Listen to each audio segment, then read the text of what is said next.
Miguel Díaz-Canel Bermúdez ha vuelto a ofrecer a la prensa internacional una imagen distorsionada de la realidad de las brigadas médicas cubanas en el exterior. Estas brigadas médicas nunca han cobrado nada. Entra una cantidad de dinero al Estado cubano. ¿Y en qué se invierte ese dinero?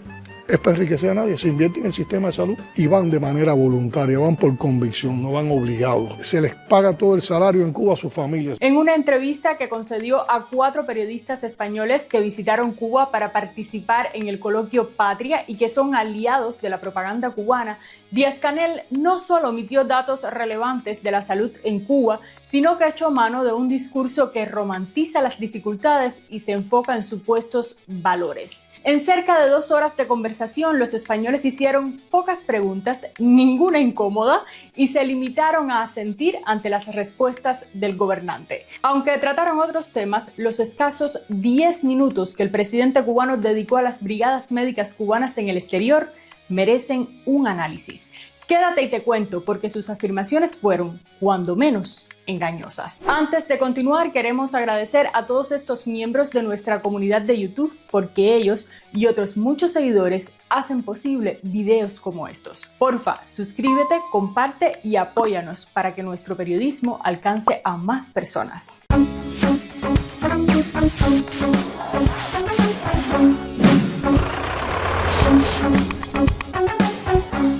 Al referirse al trabajo de los médicos cubanos en el exterior, Díaz-Canel inició su explicación aludiendo a su experiencia familiar y personal con quienes han participado en las conocidas misiones internacionalistas, para luego hablar de los valores de los médicos de la isla y los retos que enfrentan en otros países.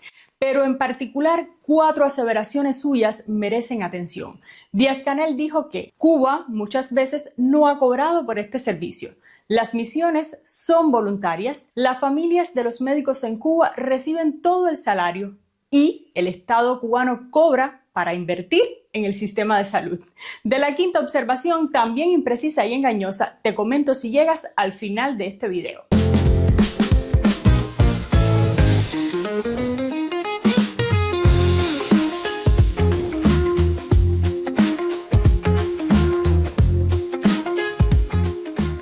Muchas veces estas brigadas médicas nunca no han cobrado nada para el país, o sea, la propia Cuba en muchas ocasiones es la que ha corrido con los gastos. Aunque el gobernante evitó generalizar, lo cierto es que la exportación de servicios médicos le ha generado ganancias millonarias al Estado cubano. El recorrido de la línea azul de la gráfica muestra cuánto ha ganado Cuba entre 2018 y 2024 por exportación de servicios médicos.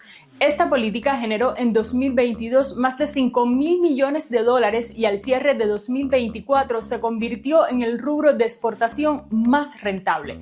Para que tengamos una idea, la venta de fuerza de trabajo médica en el extranjero ha significado para Cuba cerca de la mitad de todas las exportaciones de bienes y servicios desde 2018 hasta la fecha. Además, la gestión que ha hecho el gobierno cubano de los pagos de los médicos en el extranjero ha estado bajo el escrutinio internacional. Por ejemplo, en enero de 2024 fue noticia que el gobierno cubano retuvo el 94.4% del salario de los médicos enviados a México durante la pandemia. Diario de Cuba reportó que de $10.700 pagados por cada especialista por 3 meses de trabajo, los profesionales cubanos solo recibieron 600.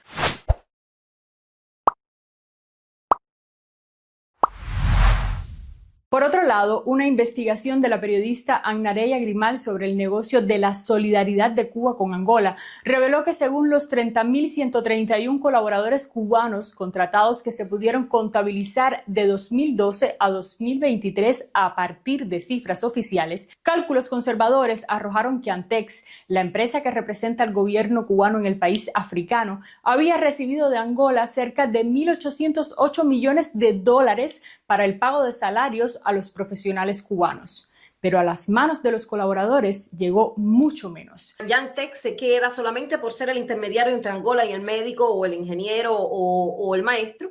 Antex se queda con entre el 76 y el 91% de ese salario. Entonces, otra manera de apropiarse del salario es a través de descuentos. Y esto es una cosa que a mí me llamó mucho la atención porque hasta le descuenta por cotización del Partido Comunista. El Partido Comunista cobra en dólares a los profesionales de la salud, de la educación, a los profesionales, a los ingenieros, a los técnicos, absolutamente a todos los colaboradores que estén allí, porque eso lo podemos ver en las nóminas salariales, los descuentos del 3% de su salario. Entonces, el gobierno cubano, por regla general, sí cobra por los servicios en el exterior, incluso a sus aliados internacionales. Veamos qué más dijo Díaz-Canel. Y van de manera voluntaria, van por convicción, no van obligados. Van por convicción. Para nadie es un secreto que Cuba vive en permanente crisis, agravada en algunas décadas, aliviada en otras, pero casi nunca se ha vivido bien en la isla y los salarios han sido insuficientes. Salir de Cuba no es un acto voluntario, aunque el mandatario cubano así lo nombre. En el último quinquenio, la cantidad de cubanos que han abandonado el país ha alcanzado cifras récords. Lo han hecho por necesidad. Además, para impedir que un médico pudiera emigrar, el sistema ha echado mano a prohibiciones de salida por años, a castigos con cambios de puestos de trabajo y hasta al embargo de bienes una vez abandonada la isla. Es así que las misiones en el extranjero se convirtieron en una vía para que los médicos cubanos obtuvieran algunas ganancias extras que les permitieran mejorar su calidad de vida y a la de sus familiares en Cuba, pero también han servido para escapar. Una prueba de que la estancia en el exterior se ha convertido también en una vía de escape es la cantidad de profesionales que ha abandonado su puesto de trabajo en la misión para emigrar a otro país. A pesar de que el régimen cubano castiga con 8 años de prohibición de regreso a Cuba a quienes abandonen sus funciones. Desde esa bandera de la supuesta solidaridad hay intereses financieros para mantener la empresa criminal conjunta. Recuerden que estarán 8 años sin ver a su familia. Una forma de amenaza como queriéndonos advertir. Piénsenlo antes de quedarse, que ustedes saben lo que les espera. No quiero regresar más a Cuba hasta que Cuba no sea libre. Quiero a mis hijos y a mi familia conmigo en libertad. El grupo de Facebook No Somos Desertores, Somos Cubanos Libres, con más de 10.000 miembros, evidencia el desamparo legal, la separación de las familias, los intentos frustrados de reencuentro y la falta de libertad de los médicos cubanos impedidos de regresar a la isla.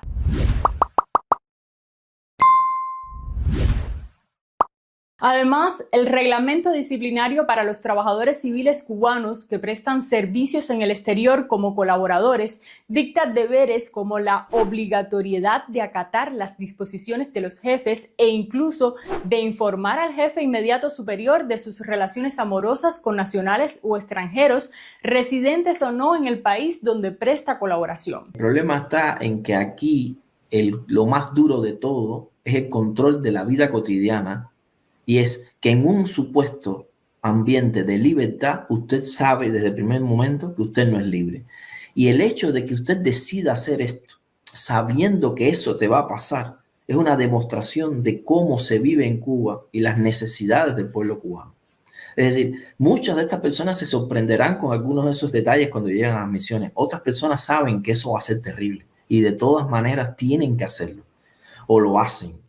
Lo hacen a costa de su salud mental, de su vida espiritual, de su libertad, de cosas que no hemos dicho aquí, que es las desvinculaciones con su familia, las imposibilidades de comunicación y de otras cosas terribles. Sobre los colaboradores se mantiene una vigilancia permanente que les dificulta moverse con libertad y relacionarse con los nacionales de los países en los que prestan servicios. ¿Acaso puede alguien someterse a estas condiciones si no tuviera una necesidad? Se les paga todo el salario en Cuba a su familia, se sigue pagando el salario en Cuba y además recibe una retribución por lo que... Díaz-Canel se refiere al salario en pesos cubanos que reciben los profesionales de la salud en la institución para la cual trabajen. Los salarios estatales en Cuba suelen ser insuficientes para cubrir los costos de la vida cotidiana, especialmente para aquellas personas que no reciben ayuda de familiares en el extranjero.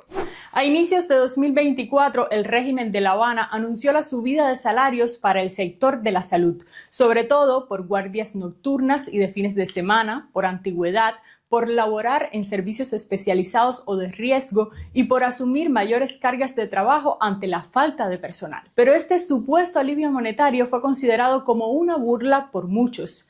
Además, ya era demasiado tarde. Tan solo en 2023, casi 43.000 trabajadores de la salud abandonaron el sector, según cifras de la Oficina Nacional de Estadísticas e Información. Entre las especialidades con mayor disminución figuran médicos, enfermeros, estomatólogos y personal auxiliar, lo que redujo la capacidad de atención en un sistema tensionado por la escasez de recursos.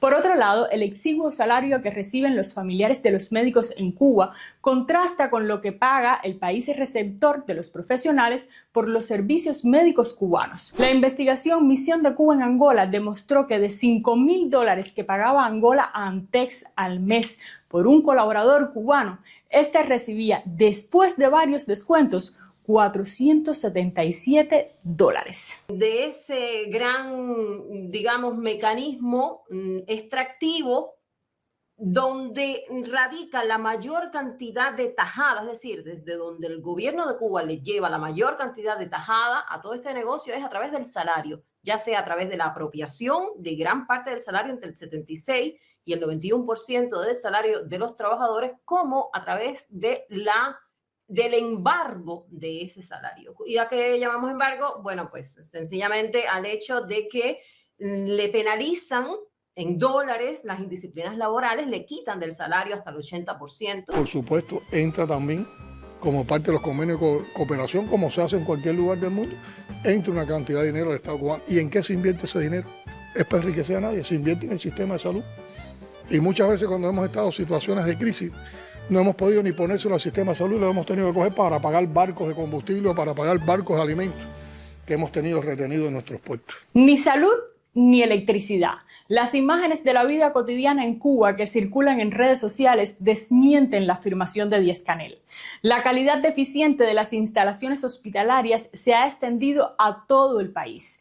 Techos deteriorados, filtraciones, cortes de electricidad, escasez de materiales y de agua potable, rotura de equipamientos y salas fuera de servicio figuran entre las afectaciones citadas en medios independientes y en denuncias de usuarios en redes sociales en 2024 y en lo que va de 2025. Este es un problema de larga data. Desde 2010 a 2022 cerraron 63 hospitales, 37 consultorios médicos de la familia, 187 hogares maternos y 45 clínicas estomatológicas. Si bien el cierre se debe a que algunas unidades se fusionaron, en otros casos, la causa radica en el deterioro.